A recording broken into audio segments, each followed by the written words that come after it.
Dito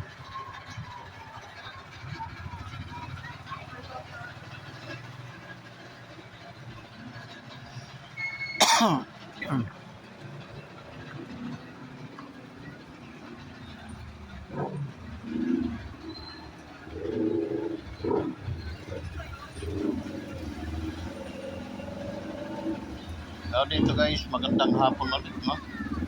Panibagong vlog, panibagong hapon na naman. Ano natin gagawin ngayon? Yun ang motor, big bike.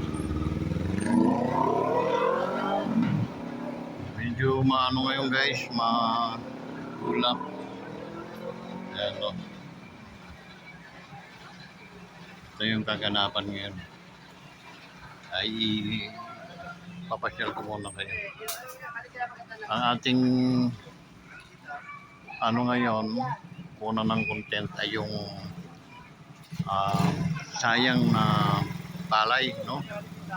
Ipapakita ko sa inyo bakit sinabi kong sayang na palay.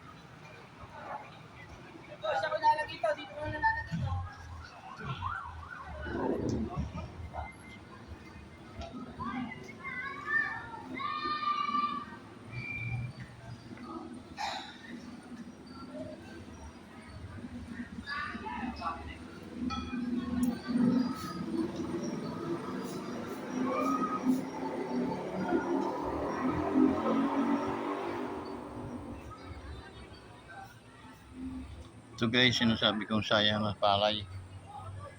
Kaani lang nito nung karang araw. Ang kaso, na babalaho yung traktor nila, no? Yung makabagong paraan ng pag-ani, hindi na yung inaano na para naubos yung pag dinaanan yung palay, talagang ubos, no? Kasi guys, almost mga 2 hectares ito.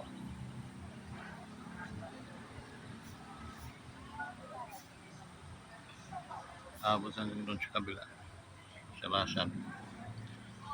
Yun, hindi accurate yung ano guys, yung pag-ani nila, no? Dahil tractor ang ginamit, lumulubog yung gulong. Ang nangyari, yun hindi makuha niya yung nasa ilalim. Okay? Kahapon dito, nung nagpunta ko, napakaraming wild duck, no? Mga wild duck. So yun, by the way guys, shout out muna natin yung ating mga kaibigan, mga OFWs, no? We are now in Laguna guys, dito sa may Pagsanghan. Gusto ko lang na ito sa inyo. Ito mga 1 year ago na i-vlog ko na ito, no? Yung nagkakahirapan tayo ng bigas, pero ikinontent natin bakit tayo kinakapos ng bigas na napakaraming palayan dito sa atin, and easy to produce rice because ang producing ng rice natin is about 3 months lang, no? Ani na ulit. So gaano kalalawak yung palayan natin?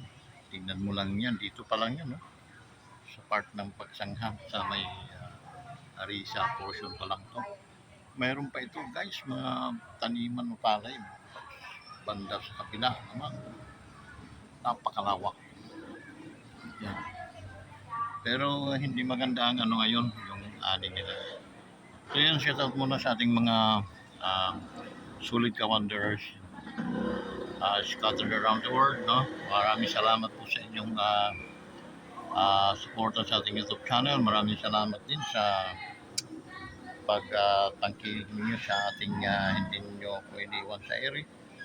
At ang ating mga OFWs na mga silang yung mga bayani ng ating bansa, no? Because sila yung nagsisave ngayon sa atin. Without OFWs, I don't know what happened to the Philippines, no? Because sila yung totally bumaback up sa crisis natin, because yung pinanggalingan ng crisis naman natin, crisis no, hindi supposed to be tayo maghihirap.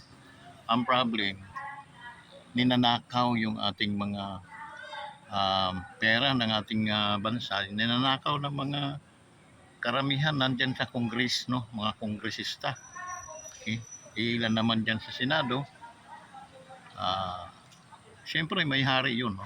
Mayroong nagkukumpas yun. Okay? Yun dapat ang inuhubaran ng maskara. Nasabi pa ni Senadora Marcolita, no?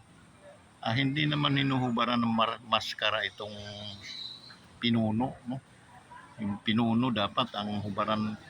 So alam na guys kung sino yung tinutumbok natin, no? Okay? So yun, kasi dalawang tao lang ang nag-ano diyan, no? Yung isa nawala na, no? Nakalabas na sa bansa natin. Tingnan niyo kung ano ang what kind of president na mayroon tayo ngayon. Okay? Noong nagsuna siya, nung sabi niya, mahiya naman kayo. Gano'n ilang months na simula nung nagsalita siya. Until today, wala pa siyang pinakukulong, wala pa siyang pinapiring squad na yung binibitin dyan sa plaza dahil ito nagnakaw itong hayop na to, no? Yung mga ganun. Ito yung may mga pasimuno sa mga ghost project, ano? Guys, napakalaking pera ang ninakaw nila. Okay? So that's the reason why napakabait pa rin talaga ng mga Pilipino hanggang ngayon kasi yung mga Pilipino nakikita na siguro sa mga gutom nagkaano-ano ng mga utak, wala na silang pakialam sa mga pangyayari, no? Mahawak sila ng cellphone everyday, and then ayun, lipasan na ng mga gutom ayun. Eh, tayo guys pinagtatawanan tayo sa ibang bansa because parang napakabubo natin, no? Tinatarantado lang tayo ayun guys, yung mga pato ng mga duck na pinakawalan yan para at least manghingain kasi sayang din naman yung mga palay na yan, no? Yan. So yan sila, oh. um, meron kang ano yung airgun, dami mo mahuhuli dyan, yan. So luminis tayo guys pero kasama yun sa ating pag-uusapan ngayon dahil tayo na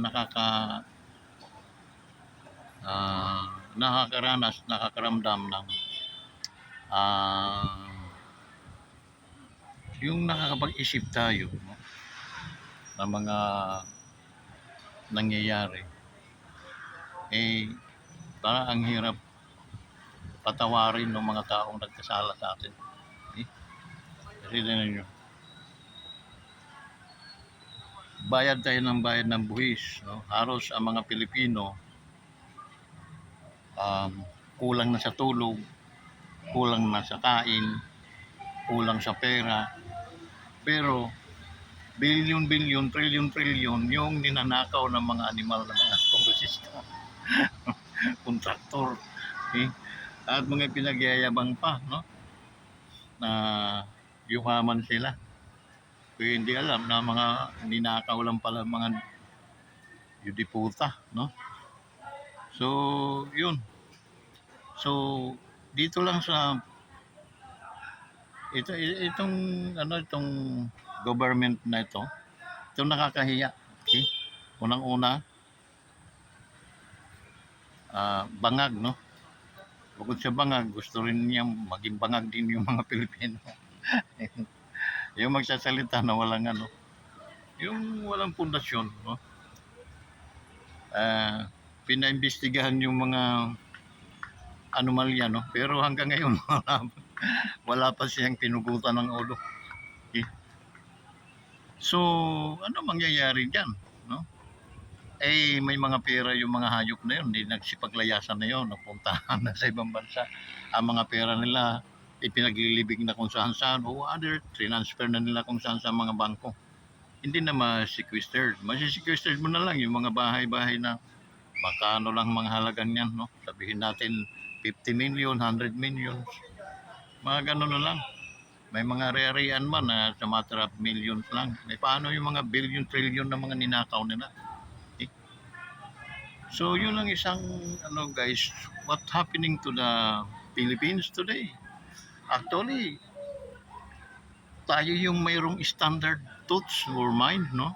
Sa lahat ng Asian country, Pilipino ang pinakamagagaling. Pero what happened, no? Na tayo ay naging kulilat sa lahat ng bansa, binagtatawanan tayo sa buong Asia dahil eh, bakit bakit naman ka-wonders pinagtatawanan fake news ka naman eh, pinagtatanungan tayo mga tarantado kayo dahil unang-una walang kabuhay-buhay yung inyong presidente, no? Walang alam sa management, how to operate, how to be a king, no? What is ano ba yung trabaho ng isang hari, no? Wala siya. Basta sa kanya, yung masasalita lang, eh, puro kabangagan naman mga pinagsasalita. Eh, wala rin. Eh, so, sino yung dapat hubaran ng maskara? Yung kanyang first cousin, ano, Romualdez, Diyos ko. Ay makakalayas na rin yun. Yan ay pupuga na rin dito sa ating bansa. Anong mangyayari no? Di wala rin. Sayang lang yung mga investigation. We are nag-ano tayo, malaki ang gastos niyan, na yung ginagastos yung mga hayop na yon galing yun sa buwis ng tao. Sa bawat bili natin ng asin, bitsin, may mga buwis yan. At tapos ninakaw lang ng mga animal. Ayun. Eh guys, hindi ko matanggap nung mga nakaraan mga taon, nagtutur kami sa Asia, no? Buong Asia napuntahan na namin eh. Eh, respect respetado ang mga tao, takot sila sa Pilipino kasi very brilliant and pagdating sa mga trabaho talagang pulido. And then takot sila, no? What I mean, maraming mga engineers, no, na mga Pilipino, so nag-scattered na punta sa ibang bansa para maghanap buhay. Okay? Dito sa Pilipinas, daiwanan itong mga burungog sa DPWH, no?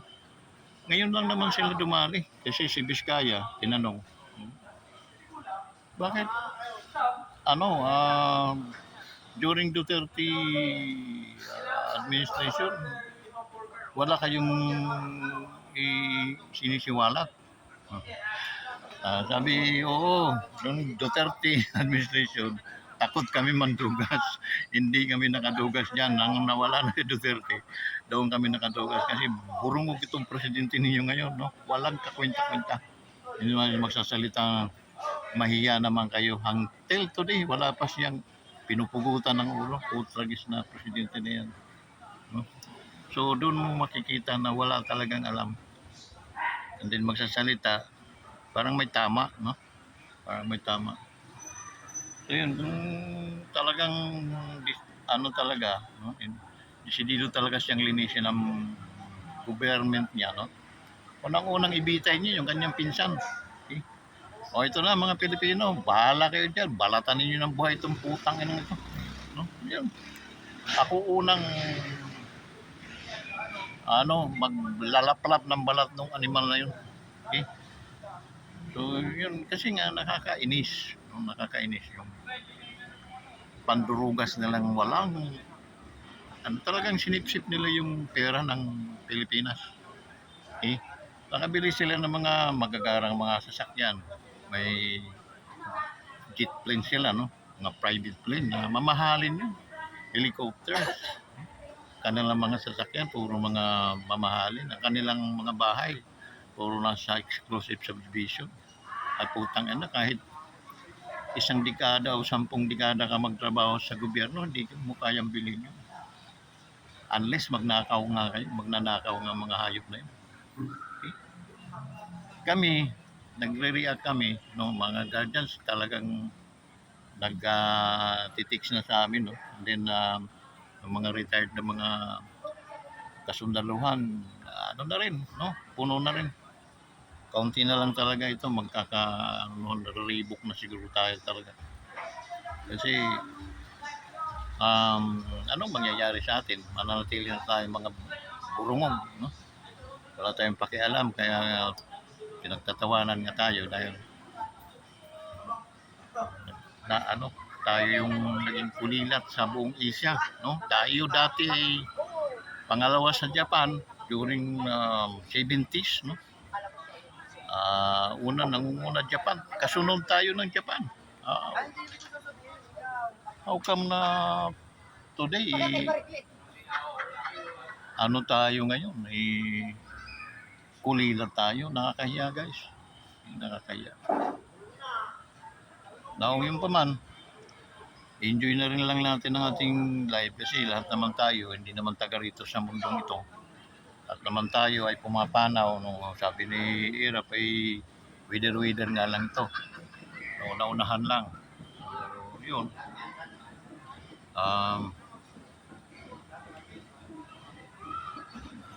Yun guys, kung gaanong karaming palay ang nasasayang dito.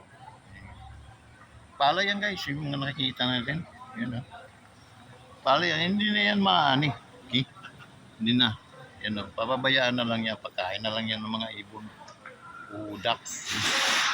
Ay mga grupo ng dak na pinapakawalan para kumain. Hindi na yan makukuha nila. So, kung ikaw may-ari nito, nagabuk ka na naman, no? Abonado ka na naman. Kasi ginagastusan ito guys, abono, mga kung ano ng mga tao magtatanim, gastos to. Tapos ganyan lang ang maanin nila. Sa mga 30% yung naiwan na palay. Ayan, hanggang doon yung guys. Supposed to be napakaraming bigas pa yan, no? Kung tutusin, hindi na pagkikinabangan yan. Okay? Sa dami naghihirap, nagugutom ng mga Pilipino, ang ating mga magsasaka dahil sa discourage nila. Imagine mo 10 piso ang kilo ng palay guys. Okay? Kabulukan ng katarantaduhan na nangyayari dito sa ating bansa. Okay? Parang domino yung guys, no? Apektado lahat. Ang akala ng iba, tayo lang mga matitinong tao, matatalinong tao, yung apipiktuhan, no? Hindi, lahat yun. Kasi domino efekto. Okay? So until hanggang sa talagang wala na magtitiwala sa Pilipinas, wala na tayong mautangan. Lubog na lubog tayo sa utang guys. Okay? Napakalaki ng inutang ni Marcos. Wala siyang kalamidad, hindi katulad noong kapanahonan. Mas malaki pa nga ang kanyang inanos siya. 6 na taon na nanungkulan si Pangulong Duterte, si Marcos, for a matter of 3 years. No? More than magkakalahati na siya, no? Malapit din niyang mahabol yung ginastos ni ng Duterte admin. Ito. Pero maraming nagawa si Pangulong Duterte. Highways, airports, no, mga port, mga hospitals, napakarami. Okay? Build, no? Ang nangyari. So, magkautang man tayo during that time, mayroon namang nakikitang development, no, sa ating bansa. How come? In this government, it's a matter of more than 3 years ago na he is a president, no, in this nation. What is the improvement? Okay? Nothing. Wala talagang improvement guys. And the big question is, where is the money? Asan yung pera mga pinag-uutang? Asan yung binintahan ng ginto natin? No? Bininta nila yung ginto. Instead na tayo mag-iipon ng ginto, nag-dispose pa tayo ng ginto sa kapanahonan ni Marcos. Mga budget ng PhilHealth, pinagtatanggal. Kawawa itong mga may hirap na Pilipino. Instead na pag nagkasikit sila, libre. Okay? Paggamot, libre sa ospital, walang babayaran. Paano yun? Wala ng pundo. Pinagkukuha na. At ilinagay sa mga akap, yung mga pinamimigay nila no, para sila ibuto. Yun guys, ang nangyari. So, napakahirap. Ito ay ano lamang, isa sa mga pag-ano natin, no, yung mga nakikita nating sigalot, no? Sigalot in the sense na talagang yung pinaka-remedy lang nito, no? Ay yung kusang bababa yung presidente. No? Binoto namin yan dahil kami ay nabudol ngayon. Hindi na makakaulit pa sa amin yan. Okay? So, yun na ang ini-issue na I raise my hand, I surrender na gaano na ako. Bibitaw na ako bilang presidente dahil hindi ko talaga kaya. Hindi talaga kaya. Talo pa nga ni Irap. Irap kahit medyo kulang sa pinag-aralan pero mas maano si Irap dahil nagdaan siya sa tamang proseso para maging presidente. To become a leader, kailangan madanasan mo muna lahat yung mga bagay-bagay bago mo maunawaan paano mo i-handle yung mga situation ng mga ganito. Okay? So, yung guys, maraming salamat sa inyong lahat, no? Pasensya na kayo, medyo nalo ang ating mga pananalita dahil talagang ano tayo guys, yung discourage, no? Sobrang discouragement na guys. Napakahirap ng ginagawa ng gobyerno na wala talagang improvement. Salamat nga sila mga Pilipino, napakabait. Or hindi ko alam kung mababait itong mga tanga. Sorry mga guys. Pasensya niyo ako. Well, by the way, maraming salamat guys. Pag kayo ay na-search niyo yung ating YouTube channel, kindly subscribe sa Wanderers Motovlog TV, and then i-like niyo itong video ito para tayo ay makatulong. Maraming dapat tayong matulungan guys. Magpapasko pa naman, kailangan nating mamigay sa Pasko para at least may pagsasalusaluhan yung ating mga kapwa Pilipino. So yun guys, sana tulungan nyo kaming ma-monetize at wag po ninyong panghinayangan na kayo ay mag-subscribe sa ating YouTube channel, Wanderers Motovlog TV. Maraming salamat po at bye-bye.